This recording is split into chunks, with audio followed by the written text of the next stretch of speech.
درود بر شما دوستان عزیز، خسته نباشید. آریان پوراد هستم از گروه ایران تو اسپانیا، مدرس درس ریاضی آزمون پسه. ما دفعه پیش تا سرفصل دترمینان پیش اومدیم و درس ضرب ماتریس ها رو پشت سر گذاشتیم. بریم که ادامه درس رو داشته باشیم.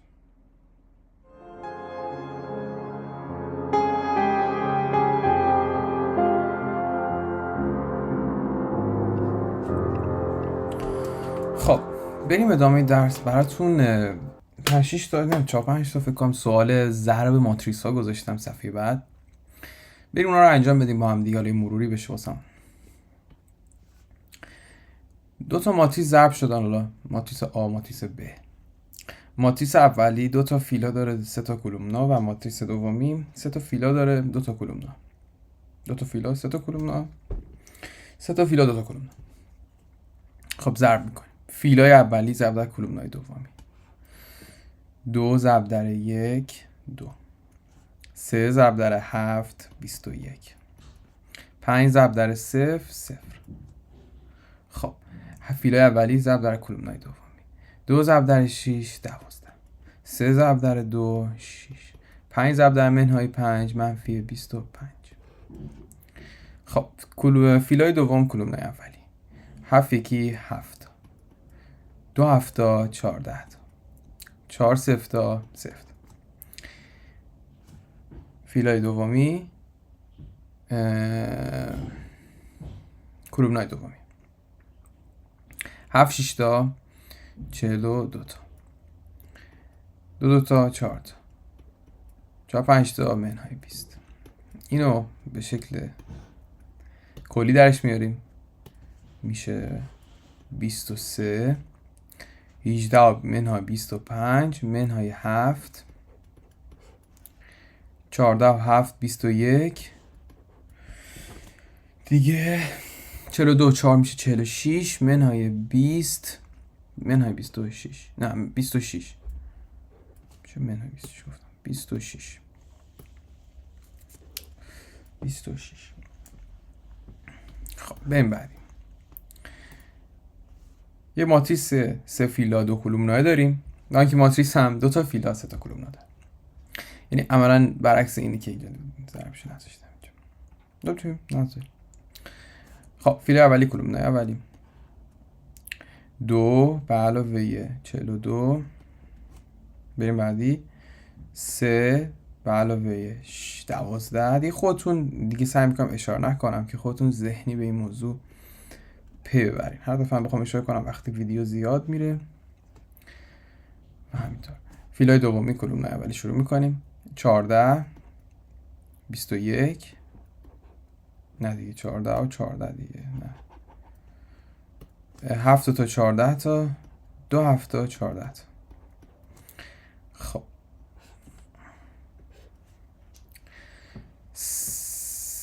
21 4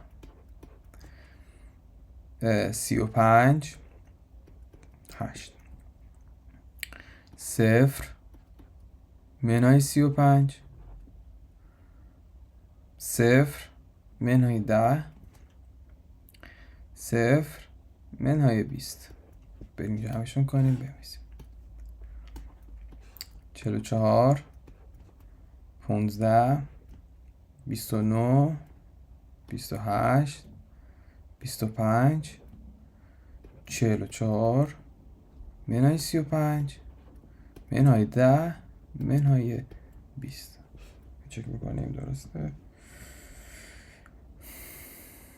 اشتباه. 43 28 44 15 29 درسته. خب اینجا فیل اولی کلمنای اولی میریم ضرب میکنیم. 2 5 تا 10 تا به علاوه 3. 2 منهای 4 0 منهای 3 0 4 جمع درستش میکنیم. 13 منهای 2 منهای 3 4.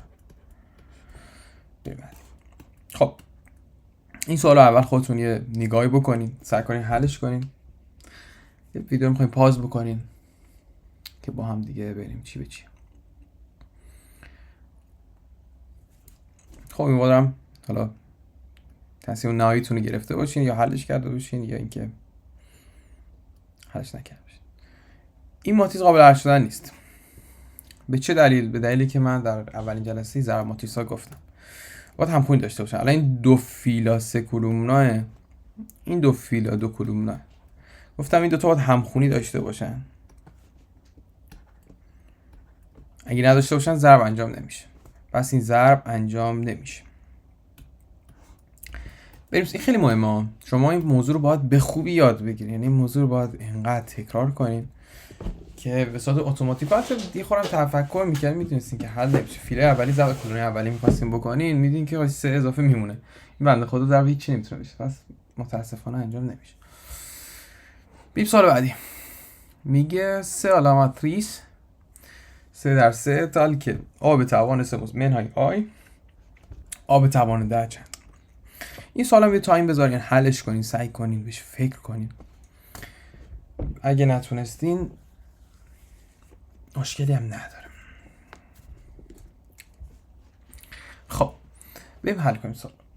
آ به توان 3 میگه منهای آی آ به توان 10. آ به توان 10 رو باز میکنیم میشه آ به توان 3 ضرب در آ به توان 3 برابر آ به توان 3 می‌نویسیم دیگه چون آ به توان 3 رو داریم.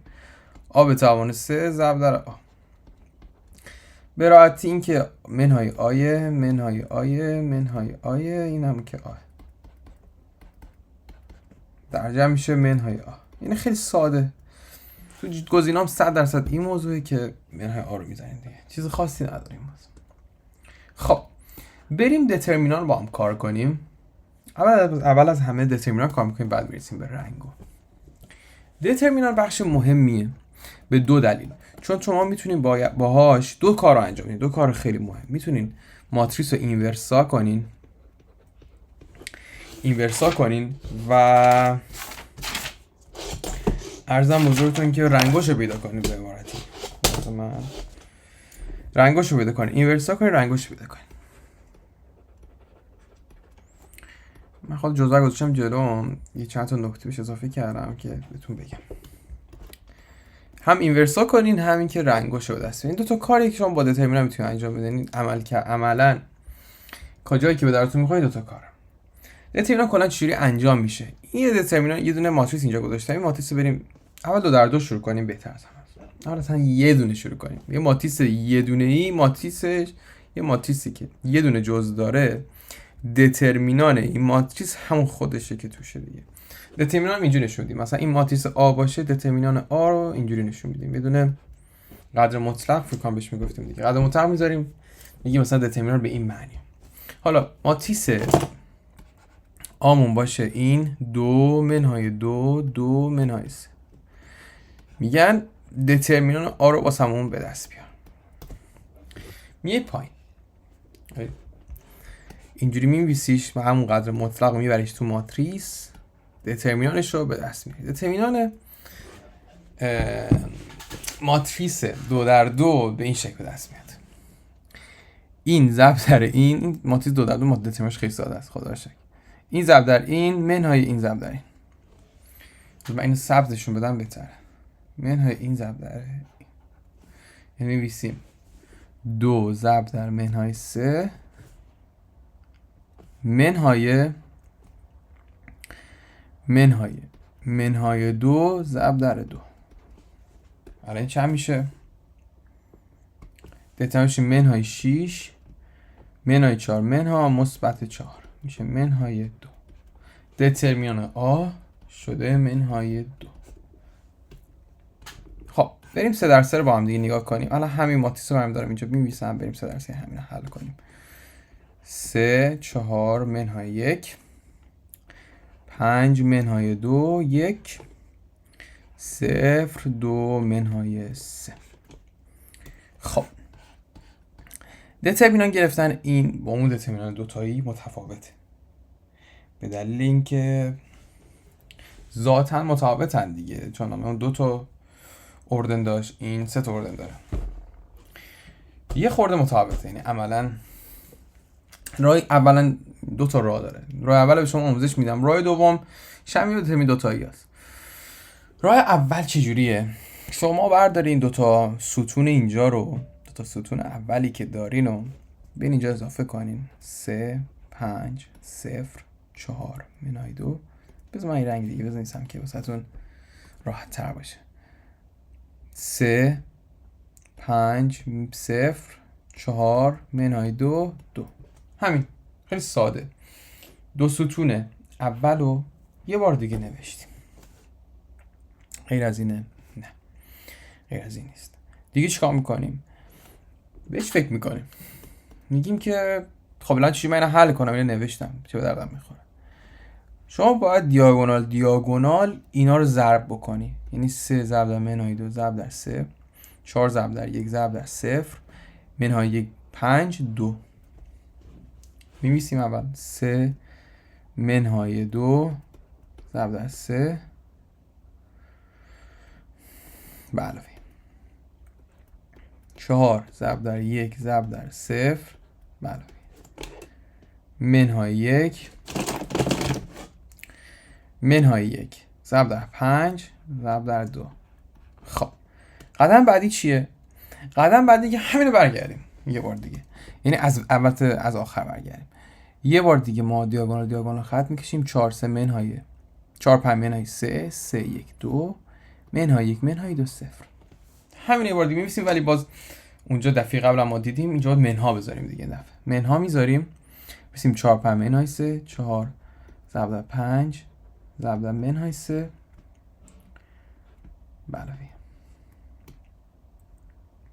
3 1 2 3 1 2 منهای 2 0 منهای 1 منهای 2 0 0 دیگه 0 که 0 اینو میبند. حتی اینو باید یه دونه کروشه بزرگتر هم بذاریم، چون که جمع ضرب این منهای اونور میشه. حالا اینو حل میکنیم دیگه. حل کردن این پیچیده نیستان چنان.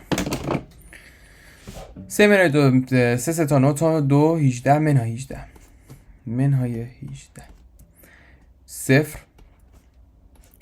منهای 10 20 ضرب در 3 منهای 60 6 0.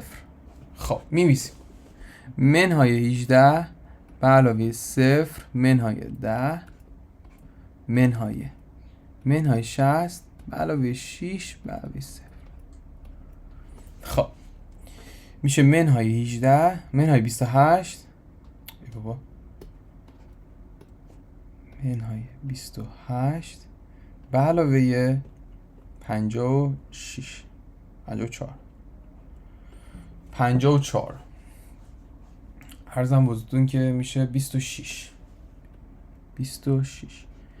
این دترمینانیه که ما گرفتیم ازش درسته.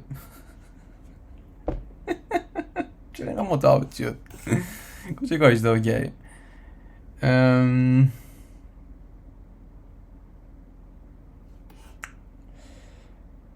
آره فهمیدم کجا کار اشتباه کردیم. اینجا اشتباه کردیم. زیاد اشتباه بزرگی نکنیم. همین اشتباهات کوچیک کار ما رو خیلی خراب میکنه. این باید مثبت 18 میشد که ما منفی 18 گذاشتیم. مثبت 18 میشد اینجا مثبت. الان این میشه 8 منهای 8 میشه 62. دیدی چقدر تفاوت؟ یه دونه منفی جا افتاد، نزدیک 30 واحد ما تفاوت داشتیم تو جواب. خیلی با دقت کنید. کلا نمره رو دست میدادیم. الان من نمره رو دست دادم اینجا. متوجه شدین؟ پس دیاگونال ضرب میکنین، همونو برمیگردین ضرب ولی منها میکنین بینشونو و همینطور که دترمینان پیدا میشه. سخت نبود. سخته؟ سخت نیست.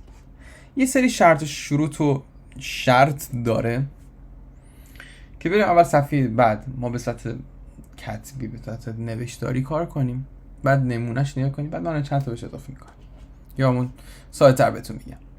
میگه el determinante de una matriz triangular es igual al producto de la diagonal principal. میگه دترمینان ماتریس تریانگولار یا همون تریانگولار همونه که مثلا یه مثلث پر بود یه مثلث خالی حالا بالا پایینش، میگه مساوی دیاگونال پرینسیپالشه، ضرب دیاگونال پرینسیپالشه، ضرب اون وسطش. اینجا نگاه کنیم متوجه میشیم. اینجا نگاه کنیم که اینجا این دقیقا همون ماتریسی که من بهتون گفتم، یه مثلث گفتم یا بالا داره یا پایین داره. این الان عملا سوپریوره، پایین باشه میشه اینفریور. سوپریورش 3 5 2 این ضرب دیاگونال پرینسیپالش میشه، عرضم حضورتون که چی بود اسمش، دترمینانش میشه ضرب دیاگونالش. خب دومی دترمینان آ ضرب در ب مساوی دترمینان آ ضرب در دترمینان ب. میتونیم بگیم که دترمینان آ ضرب در ب مساوی دترمینان آ دترمینان ب. خب پس این خیلی دیگه مساوی ساده شده دیگه. میگه دو تا ماتریس داشته باشیم، ماتریس آ ماتریس ب. خب اگه بخوایم از ضرب این موضوع ها دترمینان بگیریم، داخلش ببریم ضرب کنیم دترمینان بگیریم، میتونیم بگیم که آقا دترمینان آ رو بگیریم جدا جدا، دترمینان ب هم بگیریم. حالا ضربش اگه سخته ضربش کنیم سخته، میتونیم دترمینان جدا بگیریم، دترمینان رو به صورت جدا ضرب بکنیم، هیچ مشکلی نداره. خب میگه دترمینان آ مساوی دترمینان آ ترانسپوز است. این خب چیز ساده ایه. میگه اگر آ یه ماتریس با اردن n باشه و k یه نمره حقیقی باشه، پس من بهتون قشنگ توضیح بدم. یه ماتریسی داریم، ماتریس آ، یه عددی داخلی ضرب شده، ما عدد فاکتور میگیریم میاریم میکشیم بیرون به این شکل. خب الان ما تو عدد تو دترمینانه دیگه، یا مثلا یه عددی رو ضربش میکنیم مستقیما، میخوایم عدد رو بیاریم بیرون، چیکار میکنیم؟ میریم اردن ماتریسمون چنده. ماتریس اردن یعنی چی؟ یعنی که اولا که شرط این که اصلا دترمینان بگیریم اینه که ماتریس کوادرادا باشه، یعنی یا 2 در 2 یا 3 در 3 یا 4 در 4 و لکس تا به بالا. خب اردن چیه؟ الان مثلا ماتریس 2 در 2 اردنش 2، اردن 2. 3 در 3 اردنش 3. اردن میشه توان کی که میاد بیرون، کی بیاد بیرون توانش میشه n دترمینان آ. مثلا اگه مثلا یه آ 3 به توان مثلا یه دترمینان باشه، اردن آ ایگوالا مثلا 3 باشه، 3 رو که بخوای بکشی بیرون دیگه 3 به توان 3 دترمینان آ، یعنی میشه 3 3 تا 9 تا 9 3 تا 27 دترمینان آ.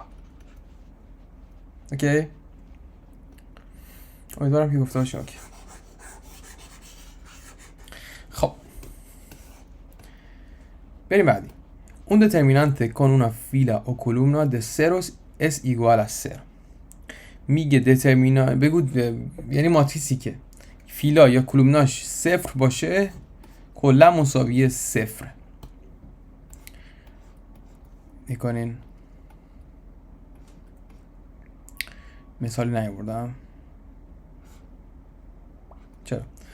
الان اینجا 0، این هم یه دونه کلومنا 0 داره یه دونه فیلا 0 داره، دترمینانش 0، یعنی یه دونه فیلا یه دونه کلومناش 0 باشه اولا جوابش 0. Miguel si se intercambian entre sí dos filas o dos columnas de un determinante, el valor del determinante queda multiplicando por menos 1. میگه اگر فیلا کلومنا جاشون عوض بشه، دو تا فیلا یا دو تا کلومنا جاشون عوض بشه، فقط دترمینانش ضرب در منهای 1 میشه. این نمونه نگاه کنیم بهش میگم چی. الان اینو میبینین، این یه ماتریسه 1 منهای 2 3 5 4 6 8 منهای 1 0. چیا رو جاش عوض کردیم؟ ما این فیلا رو آوردیم اینجا این فیلا رو آوردیم اینجا، دو تا جاشون عوض شد. زیاد اینا مهم نیستن ها، ولی خب بدونیم بعد دترمینانتش منها شده، یعنی نه که منها شده، قرینه شده. منهای 213 بوده شده 213 و همین خب خیلی تاثیر داره. دونستنش خوبه، حالا شاید مثلا سرعت شما رو تو امتحان بیشتر بکن. میگه که اون دترمینانت کن دوس فیلاس او دوس کولومناس ایگوال وال سرو. میگه که هر ماتریسی که دو تا فیلا یا دو تا کولومنای مساوی داشته باشه دترمینانتش صفر. الان اینجا نگاه کنین 1 منهای 2 3 1 منهای 2 3 تکرار شده، دترمینانتش صفر شده. اینجا نگاه کنین 1 منهای 2 کجاش تکرار شده؟ آها 0 2 4 5 0 2 4 5 تکرار شده و مساوی صفر شده. اینم به خاطر داشته باشین، این مهمه به نظر من. این مهمه دیگه بهتون بگم. فعلا تا اینجا اومدیم. این مهمه.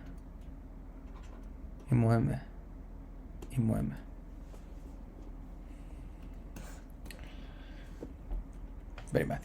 Si dos filas o columnas son proporcionales, el determinante es igual a 0. میگه اگر فیلا یا کلومنا مضربی باشن اون صفر میشه. چیزش اسمش چیه؟ دترمینانتش صفر میشه. یعنی چی؟ 1 2 3 2 4 6 6 منهای 2 منهای 5. الان این فیلای 1 در نظر بگیریم، فیلای 2 برابر فیلای 1، یعنی خیلی ساده. 1 ضرب 2 شده، 2 ضرب 4 6 8. اینم صفر میشه دیگه. اینم اینجا نگاه کنین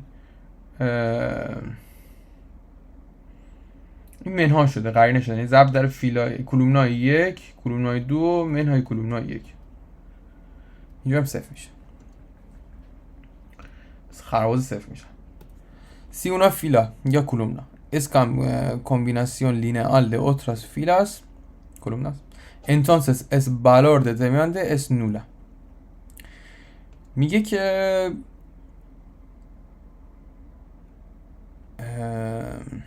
مثلا فیلاسر نیا کنین. میگه که یه شکلی از فیلای 1 و 2، فیلای 3 فیلای 2 و علاوه 2 تا فیلای 1. سختی نیاز نیست حفظ کنین. این چی میخواد پیدا کنین؟ اصلا یک خودش یک جبر، یک جبر که نمیشه گفت، یک معادله است. یعنی سخت. Si se multiplica una fila o una columna de un determinante por un número real, entonces el valor del determinante queda multiplicando por dicho número. میگه که اگه ما یک فیلا یا کلومنا رو ضرب در یه عددی بکنیم، خب اون عدد یا بیرون بیاد یا داخلش بره، در واقع دترمینانتش ضرب در اون عدد میشه. این هم زیاد مهم نیست ولی یاد بگیرین. الان بهتون میگم چی بچی. الان اینجا نکنین این فیلا ضرب در 5 شده. 5 رو میتونیم بیاریم بیرون، به اون شکل معمولی می‌نویسیم، ولی در آخر که ماتریس رو به دست آوریم ضرب در 5 بکنیم. اینجا نکنین الان این کلومنا میتونیم منهای 3 رو فاکتور بگیریم. ازش 3 رو میتونیم فاکتور بگیریم. بیاریم 3 رو بیرون. دترمینانت این 2 در 2 رو که گرفتیم ضرب در 3 بکنیم. خب میگه که بعدی میگه si a una fila columna se le suma otra fila columna multiplicado por un número real, entonces el valor del determinante no varía.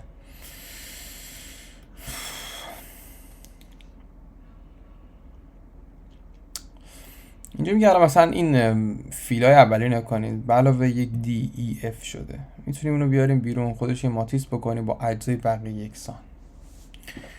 مازشون دقیقا همین. هم نمونهش هم اینجا فکر میکنم باشه. میکنم الان به علاوه 2 3 9 شده یک کلومنایش. 3 2 9 رو خودش یک کلومنا نظر گرفته، اونم یک کلومنا جدایی نظر گرفته، ولی اجزای دیگه شون یکیه. اونو میتونید جمع بکنیم راحت به دستش. خب منم چند تا نمونه بهتون بگم همینجا. ببین این صفحه نه اینجا بگم. نمونه ها زیاد فرقی نمیکنن با اون نمونه که الان اینجا یاد گرفتیم، ولی میخوام یه خورده کوتاه‌تر و سنجیده تر بگم. ما dice identidad ماتریسی که دیاگونال پرینسیپالش 1 باشه پس چی؟ دترمینانتش 1. همین ماتریسی که اینجوری بود 1 0 0 0 1 0 0 0 1. این ماتریس چیزش 0 1. دترمینانتش 1. ماتریس نولا دترمینانتش 0. آ ترانسپوز تام که گفتم آ مساوی یعنی دترمینان آ متضاد دترمینان ترانسپوز داشته. ای بابا پاک کردم صفحه. ادامه میدیم دیگه دستم اشتباه نخور اونجا. چه بازیه. خب اینم که بهتون گفتم قشنگ کا یه عددی، این کا یه عدده بخواد بیرون بیاد باید بگیم کا به توان n ضرب در آ. n چی بود؟ اردنش بود، اردن ماتریس، اردن د ماتریس.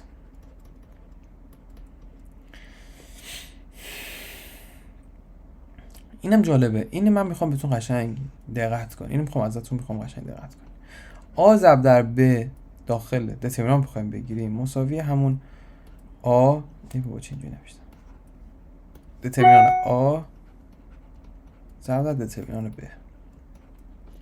پس میتونیم نتیجه‌گیری کنیم دترمینان ب ضرب در دترمینان آ، پس ب ضرب در آ هم دترمینانشون یکیه. یعنی چی؟ یعنی که توی دترمینان ما زود عوض کردن جای ماتریس ها زود اصلا مهم نیست. مثلا بگیم ضرب 2 ماتریس داخل دترمینان بگیرین دیگه مهم نیست ماتریس چپ و راست بنویسی، راست چپ بنویسی، 2 دترمینانش دیگه مهم نیست. ولی بخواد دترمینان بیرون بیاد مهمه. یعنی دترمینان نخوای بگیری میخوای یک ماتریس رو ضرب بکنی مهمه. خب اینجا میگه که اینورسای ماتریس آ مساوی دترمینان اینورسای ماتریس آ مساوی 1 بر روی ماتریس آ. اینورسا رو یاد میگیریم ولی اینو به خاطر داشته باشیم، مهمه، خیلی مهمه. این به نظر من خیلی خیلی خیلی خیلی خیلی خیلی مهمه. خب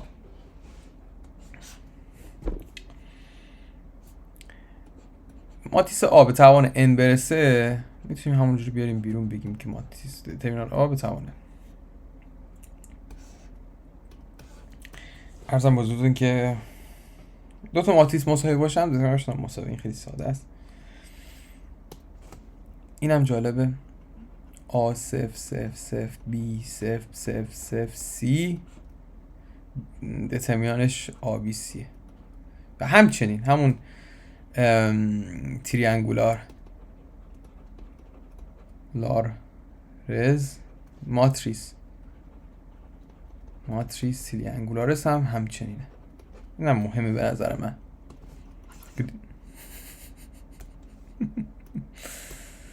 این هم چی مهمه. ای بابا این هم مهمه. خب بریم بعدی.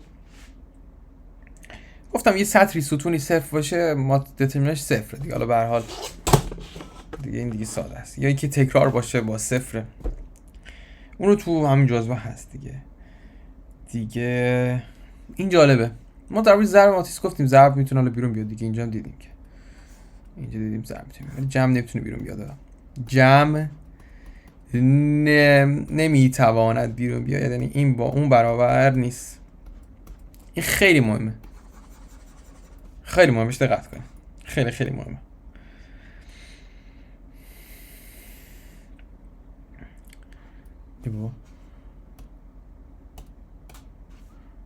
اینم مهمه که بخوام بگم. ماتریسه چه خط کجی ماتریسه